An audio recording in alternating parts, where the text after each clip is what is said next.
ഹരി ഓം. ശ്രീമന്നാരായണീയം ദശകം 1 ശ്ലോകം 5.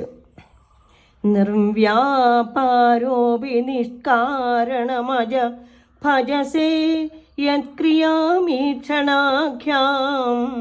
തേനൈവോദേതി ലീനാ പ്രകൃതി അസതി കൽപ്പാവികൽപ്പാദികാലേ തസ്യാ സംശുദ്ധമംശം കമപിതമധിരോത്ഥായകം സത്വരൂപം സത്വം ധൃത്വാ ദധാസി സ്വമഹിമ വിഭവാഗുണ്ട വൈകുണ്ഠരൂപം.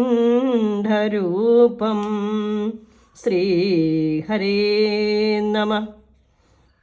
അജ നിർവ്യാപാര അഭി, അല്ലയോ അജ, അങ്ങ് സ്വതവേ ഒരു ചേഷ്ടയുമില്ലാത്തവനാകുന്നുവെങ്കിലും നിഷ്കാരണം, ഒരു കാരണവും കൂടാതെ ഈക്ഷണാഖ്യാം ക്രിയാം, ഈക്ഷണം എന്നൊരു ചേഷ്ടയെ കൈക്കൊള്ളുന്നു. ഭജസേ യൻ തേനയേവ, ഈ എന്നത് യാതൊന്നോ അതിനാൽ തന്നെയാണ് അസ്ഥികൽപ്പ അഭിലീന പ്രകൃതി, ഇല്ലാത്തതായി തോന്നിയിരുന്നുവെങ്കിലും അങ്ങേ ലയിച്ചു കിടന്നിരുന്ന പ്രകൃതി അല്ലെങ്കിൽ മായ കൽപ്പാദികാലേ, കൽപ്പത്തിന്റെ തുടക്കത്തിൽ ഉദേതി ഉയർത്തെഴുന്നേൽപ്പിക്കുന്നത്.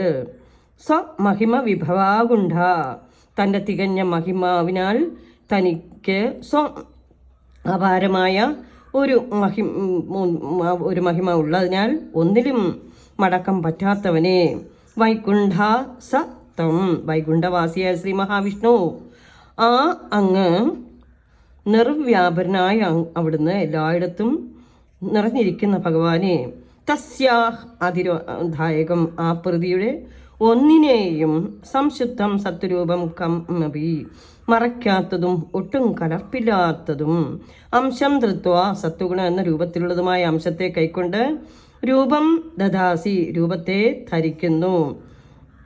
ഭഗവാനെ അവിടുന്ന് നിർവ്യാപരനാണ്.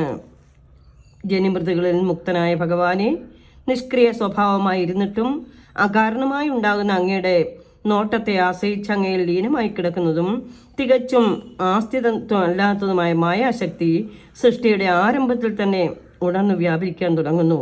ഹേ വൈകുണ്ഠവാസിൻ, അങ്ങയുടെ പ്രഭാശക്തിയിൽ പ്രവർത്തിക്കുന്ന മായയിൽ നിന്നും ജ്ഞാനകർമ്മങ്ങളെ പ്രതിരോധിക്കാൻ കരുത്തില്ലാത്തതും പറഞ്ഞറിയിക്കാൻ വയ്യാത്ത രീതിയിൽ പരിശുദ്ധവുമായ സത്വഗുണത്തിന്റെ അംശത്തെ സ്വീകരിച്ചുകൊണ്ട് അങ്ങ് അതിനെ സ്വന്തം രൂപമാക്കി മാറ്റുന്നു.